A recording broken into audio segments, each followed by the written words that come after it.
Sir आपने शुभ नाम क्या बताया बेटे? अशोक राणा सर, अशोक राणा। अशोक राणा जी। तो आजकल आप क्या जबलपुर में सेटल हुए हैं? जी सर, जबलपुर में हो गया सर। अच्छा, और बताइए। बस श्रीमान के सबॉर्डिनेशन में मैं भोपाल में रहा हूँ सर मैं। जी जी जी जी जी जी। सर तो आजकल कैसा चल रहा है? बस चल रहा है सर, ठीक ही चल रहा है। तो एकाएक आपको कैसे ख्याल आया? बस सर, वो आपकी पोस्ट देखी थी फेसबुक पे। अच्छा, उसमें क्या देखा आपने? आपने कुछ अपील की है लोगों से सर, तो वो मेरे को अट्रैक्टिव लगी। जी जी पिछले लोकसभा चुनाव में मैं डॉक्टर आनंद कुमार साहब थे, रिटायर्ड IPS। जी जी उनकी एक पार्टी है, तो उससे मैंने चुनाव लड़ा था, मेंबर ऑफ पार्लियामेंट का, जबलपुर से सर। जी जी जी। तो मेरे को तो ऑल ओवर इंडिया अपनी जो पार्टी थी उसमें सबसे ज्यादा वोट मिले थे सर। अच्छा, कितने वोट मिले? और मुझको मिले थे सर करीब 1150 वोट, और उनको डॉक्टर साहब को मिले थे 150 वोट। वो वहां से गाजियाबाद से लड़े थे अब ये बताइए, एक आईपीएस सर। ऑफिसर जो डीजी रैंक से रिटायर हुआ है, जो देश विदेश को समझता है, सर इस देश की जनता कितनी मूर्ख है कि उसको वो 150 वोट दे रही है? हाँ, वही तो है सर, बड़ी ताज्जुब की बात है ये तो।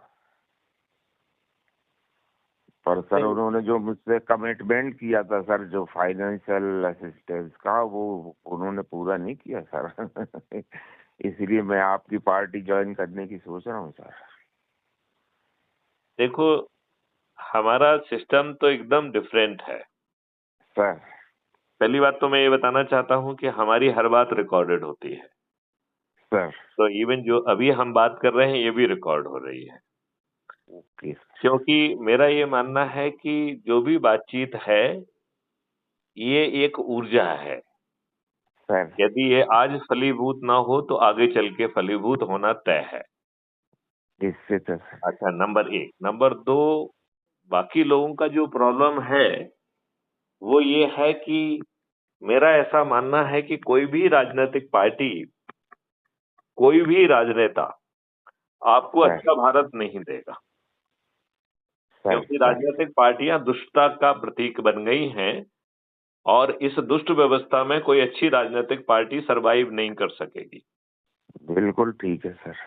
तो हमने तो ऐसा सिस्टम बनाया है कि राजनेता करोड़ों रुपए खर्च करेंगे, और आप जो है किसी के दरवाजे वोट मांगने भी नहीं जाएंगे, और सर सभी देश के सभी राजनेता, सभी राजनीतिक पार्टियां पराजित होंगी, और आप विजयी होंगे सर बिना किसी के दरवाजे पे वोट मांगे। तो बहुत आपको अच्छी ताज्जुब बात नहीं है हो रहा है कि ऐसा कैसे होगा साहब? सर। अब आपका ये निष्कर्ष है तो बिल्कुल सही होगा सर। बदलाव आएगा सर।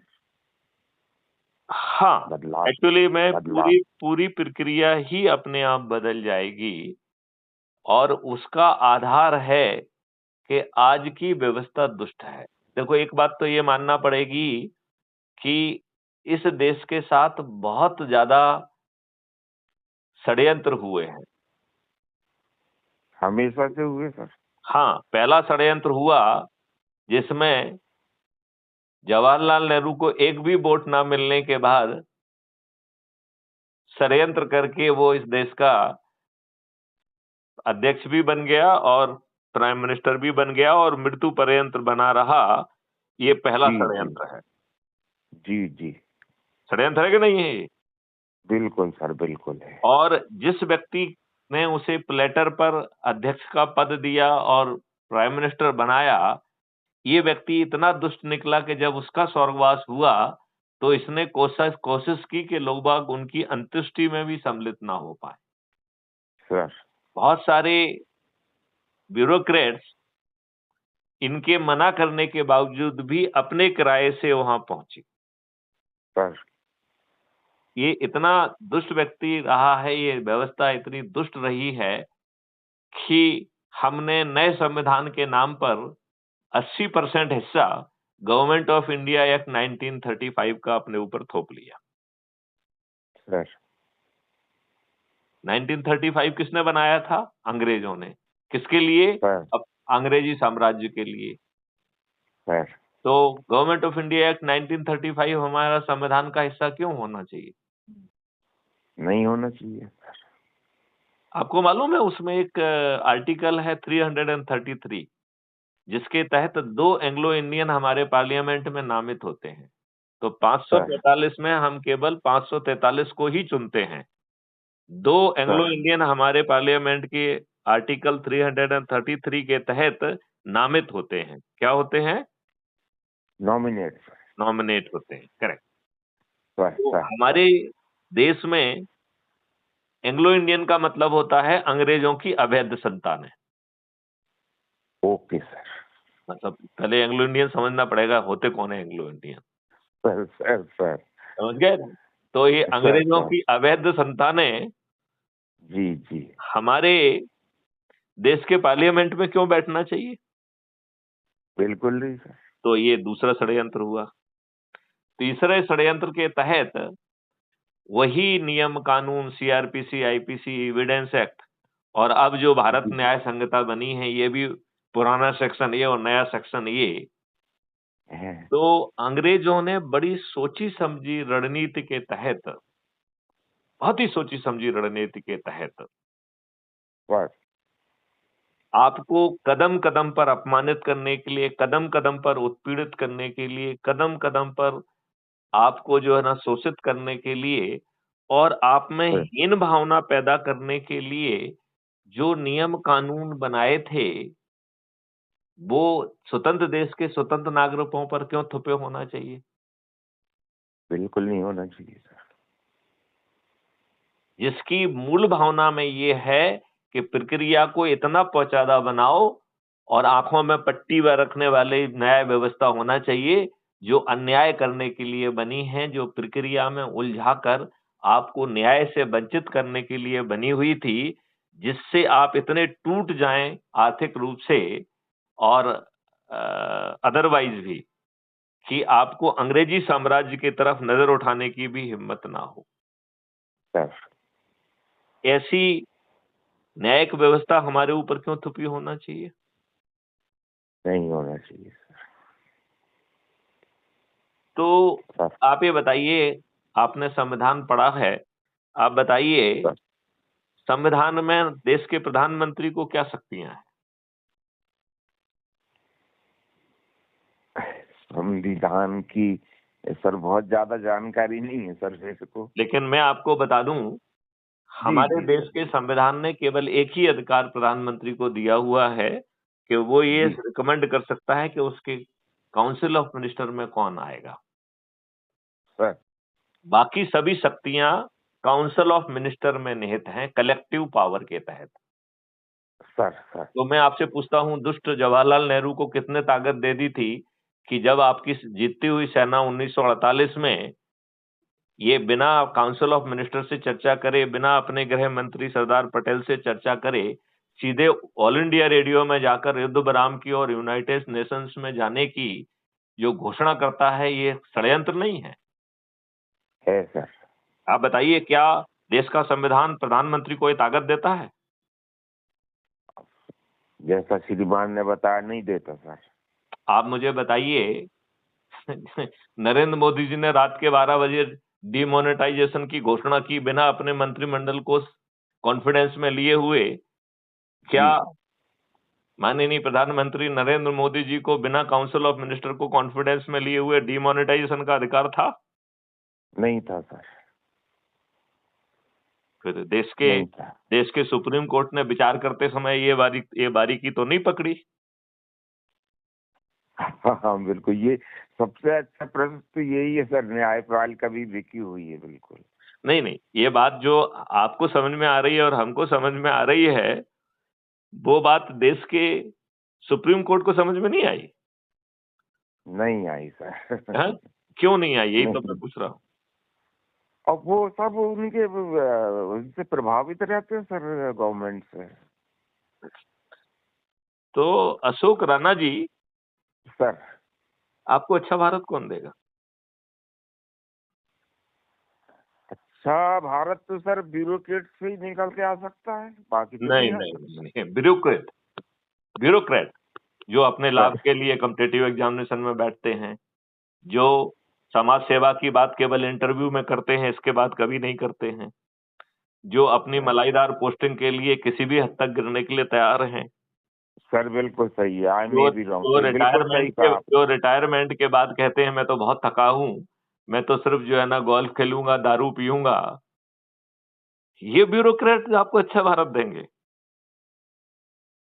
और कंपैरेटिवली तो मुझे फिर भी उनसे तो ठीक ही है सर, क्यों ठीक है? मेरी राय में सर, नहीं मेरी नहीं, राय में। क्यों ठीक है? आप जो है क्योंकि कोर्ट में गए, एक मिनट, आप कोर्ट में गए, सर एक मिनट, सर आप कोर्ट में किसी सर मुद्दे को लेके गए और आप जीत जी गए। ये दुष्ट जी ब्यूरोक्रेट क्या कहते हैं कि जो कोर्ट में जाएगा उसको लाभ देंगे। मतलब हर कोई जितने इसके साथ इन्होंने अन्याय किया वो हर व्यक्ति कोर्ट में जाए और अपनी ऐसी कम तैसी कराए। ये कौन सा ये तो सिद्धांत है? सही, ये तो बिल्कुल सही बात है सर, वो ये मतलब कोर्ट में जाने के लिए बाध्य होता है आदमी, और वो हर तरफ से उसको उसका एक्सप्लॉइटेशन होता है सर। नहीं, तो फिर ये आप उनसे न्याय की उम्मीद कैसे कर रहे हो? मतलब मेरा कहना था कि कंपैरेटिवली पॉलिटिशियन से ठीक है सर वो लोग, ये था मेरा मतलब सर।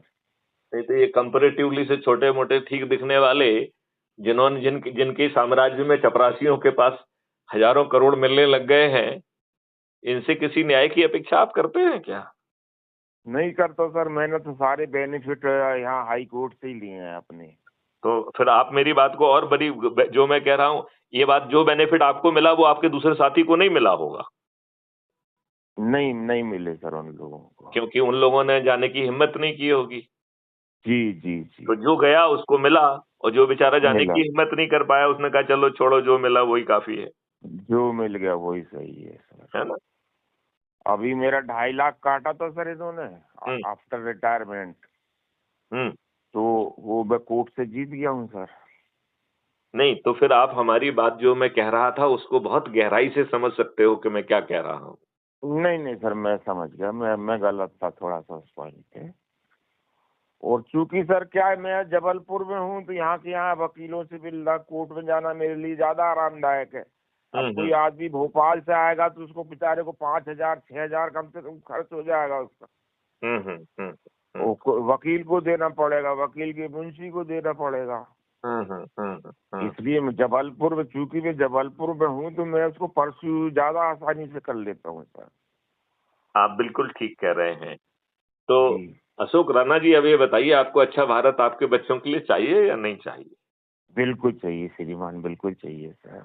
चाहिए।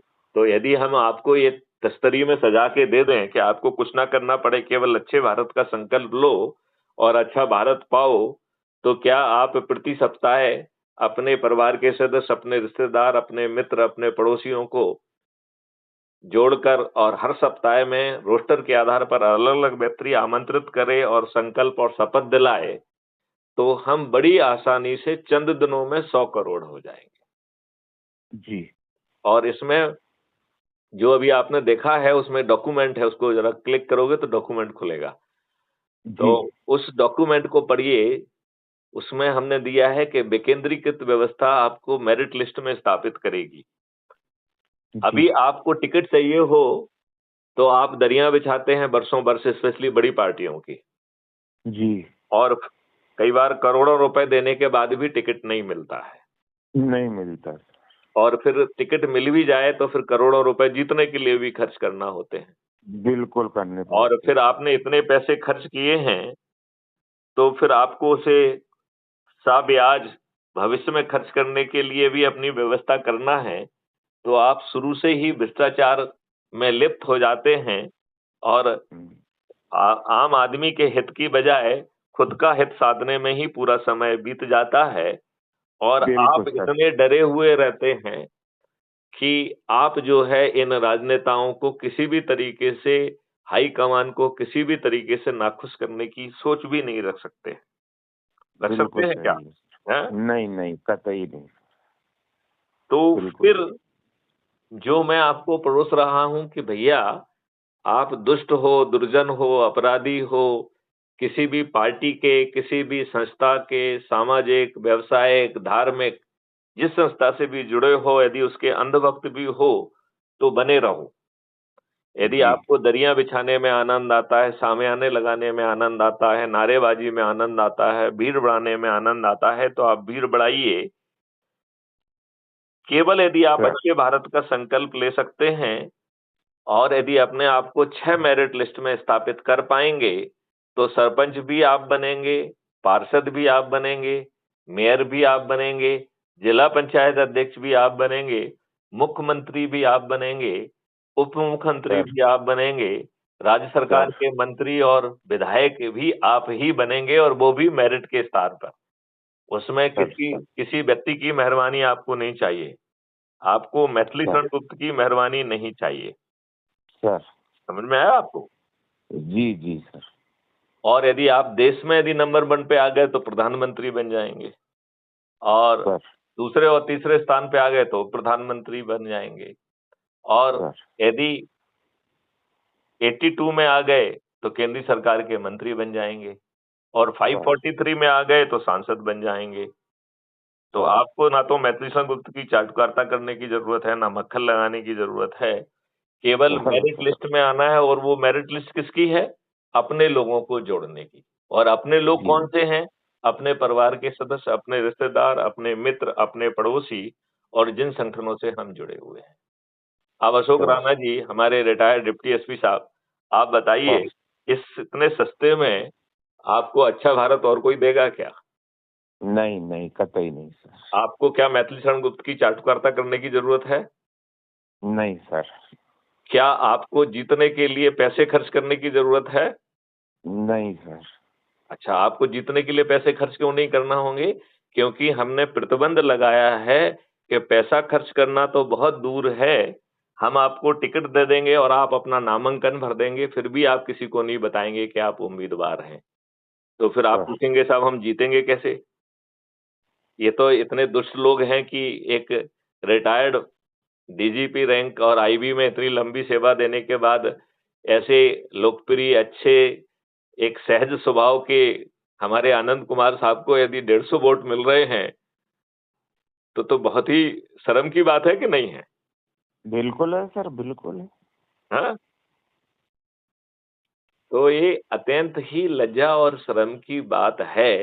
इस ऐसी परिस्थितियों में मैथिली शरण गुप्त कह रहे हैं कि आप किसी को ये भी नहीं बताएंगे कि आप उम्मीदवार हैं, तो आपके जेहन में ये सवाल नहीं उठ रहा है कि आप जीतेंगे कैसे? उठ तो रहा है सर। उठ रहा है। तो इसका जवाब नहीं चाहेंगे आप? बिल्कुल चाहूंगा सर। तो इसके लिए हम 2 काम कर रहे हैं। एक तो सर। लोगों को हम जोड़कर मैथमेटिकल कैलकुलेशन के आधार पर, जब 144 करोड़ में से 134 करोड़ किसी को भी नहीं जोड़ेंगे, तब भी हम 100 करोड़ हो जाएंगे। सर। केवल 9 करोड़ लोगों को जो 8वें दिन जुड़ रहे हैं, उनके पास 1 दिन है, तो केवल 9 करोड़ लोगों को 10 लोगों को जोड़ना है। 7वें दिन जो 90 लाख लोग जुड़ रहे हैं, उनके पास 8वां और 9वां दिन है, तो 10 के मान से 2 दिन में उन्हें 20 लोगों को जोड़ना है, तो 90 लाख लोगों को 20 को जोड़ना है।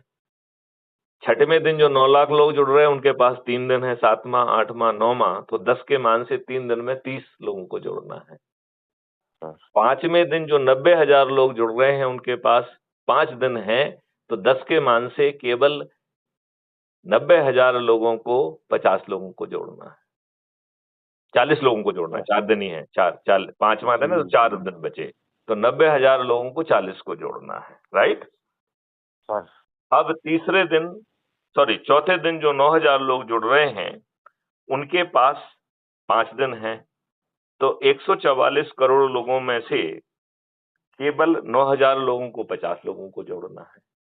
तीसरे दिन जो 900 लोग जुड़ रहे हैं, उनके पास 6 दिन है, तो 144 करोड़ में से केवल 900 लोगों को 60 लोगों को जोड़ना है। दूसरे दिन जो 90 लोग जुड़ रहे हैं, उनके पास 70 लोग हैं, तो केवल 70 लोगों को, सॉरी, केवल 90 लोगों को 70 लोगों को जोड़ना है। और पहले दिन जो 9 लोग जुड़े हैं, उनके पास 8 दिन है, तो 144 करोड़ में से केवल 9 लोगों को ही 80 लोगों को जोड़ना है, और जिन्होंने इस कार्यक्रम को चालू किया है मैथिली शरण गुप्त को, उन्हें 90 लोगों को जोड़ना है 9 दिन में। सर। और हमने 2190 से ज्यादा लोग जोड़ दिए हैं। तो हमें 2190 क्यों जोड़ना पड़े? क्योंकि अशोक राणा जी ने अपना कर्तव्य पूरा नहीं किया। सर। यदि अशोक राणा जी अपना कर्तव्य पूरा करते सर। और बदले में हमें इतना बड़ा भारत मिल रहा हो, जिसमें 5 मौलिक अधिकार मिल रहे हो, जिसमें आपको टैक्स भी ना देना पड़े, क्योंकि भारत सरकार को हमारे ही 3 मॉडल से 20 गुना ज्यादा पैसा मिल जाएगा, तो फिर उन्हें टैक्स देने की क्या जरूरत है, लेने की क्या जरूरत है?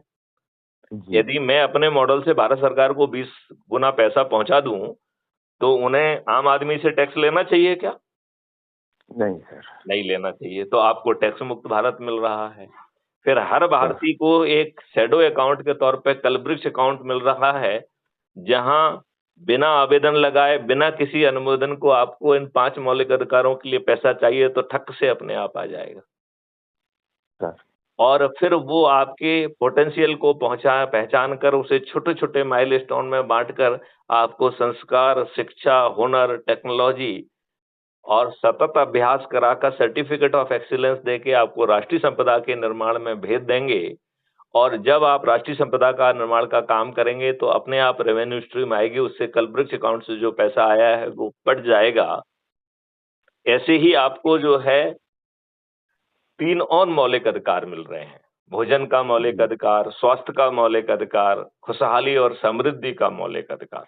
आपकी प्रशासनिक व्यवस्था बदल जा रही है, आपकी पुलिस और न्यायिक व्यवस्था बदल जा रही है। बटन दबाओगे तो पुलिस वाला नहीं, एक well trained, well behaved volunteer आपके पास पहुंचेगा और आपकी एफआईआर दर्ज करेगा। वो केवल एफआईआर दर्ज नहीं करेगा, बल्कि जो है आपकी चोटों के और घटना स्थल का चक्षुदर्शी साक्ष्य भी होगा। तो एफआईआर भी दर्ज करेगा और अपना बयान भी देगा वो। और 5 जो है चीजें जघन्य अपराध बना दी जाएंगी परजरी की। तो झूठी एफआईआर दर्ज करना, झूठे जो है ना गवाही देना, पुलिस के द्वारा एफआईआर को तायित करते हुए अपने मन से झूठे कथन लिख लेना और झूठी विवेचना करना और वकीलों के द्वारा कोर्ट में बड़ी फीस लेके झूठी बहस करना, ये चारों परजरी के जघन्य अपराध होंगे। इनके विरुद्ध साक्ष्य इकट्ठा करने के लिए 21 टेक्नोलॉजी का डिजिटल चित्रगुप्त होगा, जो अधिकतम 15 दिन में चालान पेश करके इन्हें जेल में सड़ने के लिए व्यवस्था करेगा। सर। आज आप देखिए, आप वर्षों वर्ष कोर्ट कचहरी के चक्कर लगाते हैं और आपको न्याय नहीं मिलता है। नहीं इस मिलता। नई व्यवस्था में आपको कोर्ट कचहरी जाना ही नहीं पड़ेगा। सर। आपको बिना कोर्ट कचहरी जाए distributed video based trial system से मात्र 30 दिन में न्याय मिलेगा। सर। यदि इतना अद्भुत भारत मिल रहा है और केवल अच्छे भारत का संकल्प लेते हुए आप जो है गांव के सरपंच भी बन रहे हैं, पार्षद भी बन रहे हैं, आप मेयर भी बन रहे हैं और जिला पंचायत अध्यक्ष भी बन रहे हैं, मुख्यमंत्री, उप मुख्यमंत्री, राज्य सरकार में मंत्री, विधायक और देश के प्रधानमंत्री, उप प्रधानमंत्री और केंद्रीय सरकार के मंत्री और सांसद भी बन रहे हैं। तो इस भाव में क्या अपने से जुड़े लोगों को जोड़ना नुकसान का सौदा है या फायदे का सौदा है? फायदे का है सर। तो कम से कम अशोक राणा जी सर। क्या इस फायदे के सौदे से जुड़ना चाहेंगे? बिल्कुल जुड़ूंगा सर। क्या आप जो है प्रति रविवार अपने से जुड़े लोगों को रोटेशन के आधार पर एक जगह इकट्ठा करके अच्छे भारत, टूटी फूटी भाषा में अच्छे भारत का संकल्प लेते हुए वीडियो बना पाएंगे? सर बना लूंगा। वैसे मेरी तो अभी एक तो 70 करीब हो रही है सर मेरी। उससे क्या होता है? आप 70 साल के जवान हैं, कुछ 18 साल के बुड्ढे होते हैं। सर बहुत सारे 18 साल के बुड्ढे आपने देखे कि नहीं देखे? जी सर। जो मोटे हैं, सौटे हैं, ठीक ढंग से चल नहीं सकते हैं, हाँफते हैं, दिन भर जो है वो इंटरनेट और मोबाइल पे बिजी रहते हैं, कोई एक्सरसाइज नहीं करते हैं, सर है कि नहीं है? बिल्कुल बिल्कुल सर। तो कोई दिक्कत है क्या? नहीं नहीं, दिक्कत तो कुछ नहीं है सर। चलिए, तो अशोक राणा जी, आपने संकल्प ले लिया है तो उसे आप करिए। मैं आपको जो है कुछ डॉक्यूमेंट भी भेजूंगा, जिससे कि जो बात मैंने आपको समझाई है वो डॉक्यूमेंट में भी लिखी है। Right sir. चलिए, तो अब इस वार्तालाप को यहीं विराम देते हैं। जय हिंद, जय भारत, वंदे मातरम, सर जय सर गुरुदेव, जय सर प्रणाम सर, प्रणाम। प्रणाम प्रणाम।